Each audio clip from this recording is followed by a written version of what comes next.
係 Victoria。Hello， 我係 Welcome Rianne。back to Rich Girl Channel。係啦，再次提翻大家，我哋嘅 channel 咧純粹係分享翻我哋對加密貨幣同 NFT 嘅睇法，咁就唔係俾緊投資建議嘅。投資涉及風險，記住做咗功課先好入市啊！同埋記得 subscribe 我哋嘅 IG 同 YouTube channel。我哋之前咧自己 chat 嗰陣時候咧就講緊，成日都講 Metaverse 呢件事啦。咁亦都你都有 share 嗰啲 information， 就係話 Facebook 同 Microsoft 都入緊呢個Metaverse 呢一個 business。係。咁不如你講下係咩回事啊？係啊，咁 Facebook 啦，啱啱咧rebrand 咗啦，改名咗叫做 Meta 啦。佢連個stock code 都變埋嘅，唔係唔 no longer 叫做 FB 啦，叫做 MVSE 啊。佢而家個 stock code 喺美股嗰個 stock code。咁阿 Mark Zuckerberg 啦，咁佢哋佢有一段片嘅，大概10分鐘到，就講下咧佢哋諗住點樣建構佢哋嘅 Metaverse。咁佢個 Metaverse 就係一個卡通化啲嘅世界咯。咁你可以喺入面生活，同你嘅朋友 social， 又或者 even 翻工嘅話，你都可以繼續留喺自己屋企。可能你帶咗一啲 Metaverse 嘅 tools 啊，或者係啦嘅 gadget 啦，咁你就可以喺個 physical world 同個 Metaverse connect 啦。佢嗰個願景就係咁樣嘅。係啦。Microsoft 就好唔一樣喎。勁好多。係啊 ，Microsoft 咧佢就話自己咧可以去 create 一個digital twin。乜嘢係 digital twin 咧？其實咧 Microsoft 咧嘅佢眼入面咧嗰個 Metaverse 咧應該會係同我哋個真實世界咧一模一樣嘅。係，所以 that's why 佢哋就叫做 twin 啦。即係佢 duplicate 咗個 city 或者個世界咁樣啦。咁大家可能會奇怪啊，究竟 Microsoft 可以點樣做到可以 replicate 一個喺個 Metaverse 度 replicate 同我哋真實世界一模一樣嘅世界咧？咁其實我哋而家咧生活嘅地方咧，每一個地方都已經有好多 data 咧可以俾到 Microsoft 噶啦。咁其實我哋而家生活嘅地方咧，真係度度都係呢啲 data point 嚟嘅。咁 Microsoft 可以透過呢啲 data 咧去 replicate 同我哋個真實世界一模一樣嘅世界，所以佢叫佢做 digital twin 啦。咁我哋要有咗呢個 twin 之後，可以做到啲咩咧？就係可以喺個 Metaverse 度做一啲 simulation 啦。即係我諗我講個最簡單嘅應用例子啦，即係可能我想裝修我屋企嘅，咁我間屋應該要點樣擺張 sofa， 點樣擺張台，我可以 cater 到多啲人咧。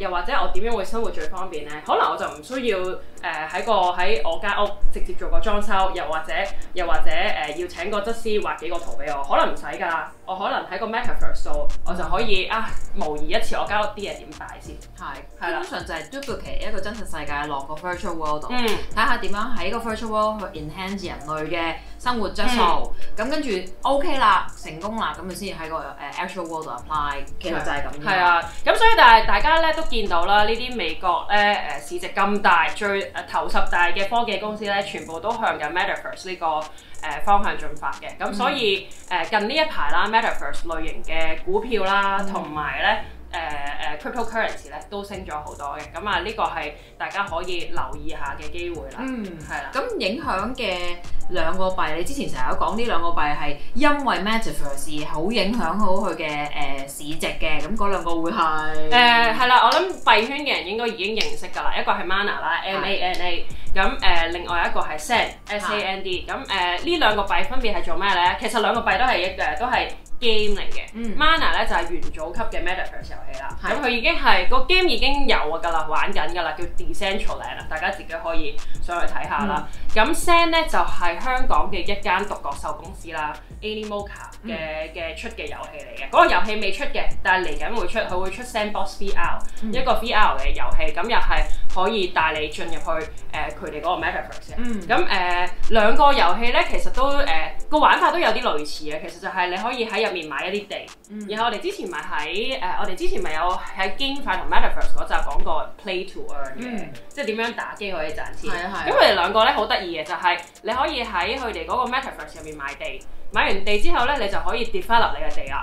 然後嗰個地可能即係我哋香港一樣啦，香港其實有好多地產發展商買咗地去起商場啦，或者起一啲 residential building 賣翻出去賺錢啦。咁但係你喺 Sandbox 或者 Decentraland 入面買咗地之後咧，你又可以將佢 develop 啊，可能可以變去做一個 EDM 嘅 club， 然後請啲 DJ 入嚟，咁然後咧啲人入去你嗰塊地係啦，就可能要俾錢你啦。OK， 係啦，又或者係我已經買咗好多 NFT 啦，我想整成一個 art gallery。其實咪即係 Sim City 咁樣咧？係啦，咁少少啦，係啊。咁但係你如果要入嚟做一啲真係physical work 可以做到嘅嘢，亦都你要俾錢咯。係啊，你可能係啊，就睇下，即係大家都可以喺 Metaverse 入面買一啲地，然後將佢 develop 成自己嘅理想嘅地方，然後就睇下呢塊地賺唔賺到錢咯。個 concept 大概都係咁樣啦。不過係啦，我都係唔係打機嘅，咁我未必係個專家啦。大家嚇，我都希望我將來會可以學得識變成一個 virtual 嘅地產發展商。咁之前咧，我哋就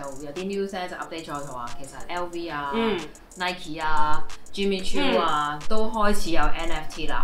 咁咧，你都成日俾人問㗎啦，喂，其實 NFT 都係一幅圖啫，咁點解要啲人會想去投資 NFT 咧？咁你頭先就解釋咗話其實 NFT 同 Metaverse 其實好有關係嘅。咁你嘅睇法係點樣？呢個係嗱，呢啲就真係實話都未有一撇嘅。咁但係我暫時貨司到㗎啦，我就見到好多一線品牌啦，都開始進入呢個 space 啦。Louis Vuitton 出咗個 game 啦，跟住然後 Jimmy Choo 又同 Balmain 出咗一啲高踭鞋啊，或者佢自己嘅波鞋嘅 NFT 啦。咁其實啲人都仲我都仲有好多人問我點解我唔買對真嘅 Jimmy Choo 啊？點解我要買張Jimmy Choo 嘅 JPEG 啊？咁但係咁因為咧 Metaverse 咧未來咧大家都會貨司到有好多 Metaverse 嘅應用啦。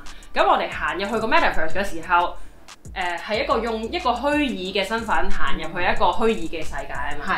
咁你着唔到一對 physical 嘅 Jimmy Choo 入去㗎？明白。咁我咪咁係啊，咁我咪買一個 Jimmy Choo 嘅 NFT。咁我喺入面就可以用我Metaverse 嗰個虛擬身份着住對 NFT Jimmy Choo 嘅 NFT。咁我咪喺 Metaverse 入面可以威咯。即係簡單嚟講，即係 Facebook 已經有個 Metaverse 跟住會做啦，咁亦都可以做一 conference， 咁你就可以喺你入面 conference 裏面着唔同嘅衫㗎嘛，有唔同嘅 outfit 㗎嘛，同埋 Jimmy Choo 嘅高踭鞋啦 exactly。咁即係其實係有應用嘅，其實你唔係淨係買緊一張 JPEG 咯，係啦，咁嗰個投資價值係有嘅，係啦。咁除咗呢樣嘢之外咧，其實 Jimmy Choo 同埋Louis Vuitton 就開始出 NFT 啦。我哋仲有 Nike 啦 ，Nike 咧都開始佈局呢個 Metaverse 啦。佢個 Metaverse 咧又有個佢嗰面個 Metaverse 咧又同 Physical World 咧個聯繫可能多啲嘅。OK， 佢就可以即係for example 啦，我喺 Nike 咁樣啦，我可能可以出10款Nike 個鞋出咗去一個 virtual 嘅 good 先，咁啲人咧就可以入 Nike 個 Metaverse 行街，睇下喂係啦，咁嗰10款 NFT 波鞋嘅 NFT 邊款最受歡迎咧？咁 Nike 咪可以 optimize 佢嗰個 supply chain 咯。喂，原來綠色呢個款最受歡迎，咁我 physical world 先用嘅 supply chain 出最多嗰隻鞋咯。呢個又係其中一個Metaverse NFT 連埋應用，點樣可以令到我哋個 physical world 嗰個efficiency 增加啦。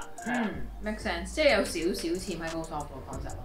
係啊，都係喺個 Metaverse 度做一啲 simulation， 計好喺個 Metaverse 試咗一次啦 work 啦，我哋先 apply 喺個 physical world 度。即係 optimize 所有嘅 operation， 咁咧喺個 physical world 度咧就唔好做咁多垃圾出嚟啦。係啦，咁咧就 physical world 做咗之前，跟住有成績啦 ，OK 啦，先至真係做個 physical goods 咯。係啦，今集我哋就講住咁多先，記得嚟 subscribe 我哋嘅 IG、YouTube 同 Telegram 啦，拜拜。